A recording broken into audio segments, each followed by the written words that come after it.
મિત્રો આજે આપણે બનાવીશું લાલ જમરૂખ અને લાલ મરચાંનું શાક। એક કડાઈમાં 1 ચમચો તેલ લીધું છે, 1 ટીસ્પૂન રાઈ, 1 ટીસ્પૂન જીરું અને થોડો મીઠો લીમડો એટલે કે કરી પત્તા અને અડધી ટીસ્પૂન હિંગ એડ કરી છે અને ત્યારબાદ 3 મીડિયમ સાઇઝના જમરૂખ એડ કર્યા છે। લાલ જમરૂખ લીધા છે, લાલ મરચાં લીધા છે, મરચાંને પણ એડ કરી દેવાના છે અને બધું જ બરાબર હલાવી લેવાનું છે।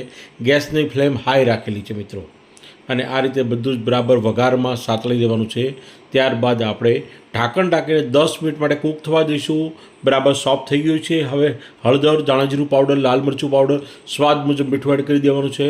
ફરી એકવાર બરાબર હલાવી લેવાનું છે અને હવે થોડું લાલ મરચું પાવડર એડ કર્યું છે, થોડું ઓછું લાગ્યું મને।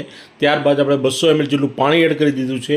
ફરી એકવાર બરાબર હલાવી લીધું છે। ગેસની ફ્લેમ હાઈ રાખેલી છે। ઢાંકીને હજી પણ આપણે 5 મિનિટ માટે ઉકળવા દેવાનું છે।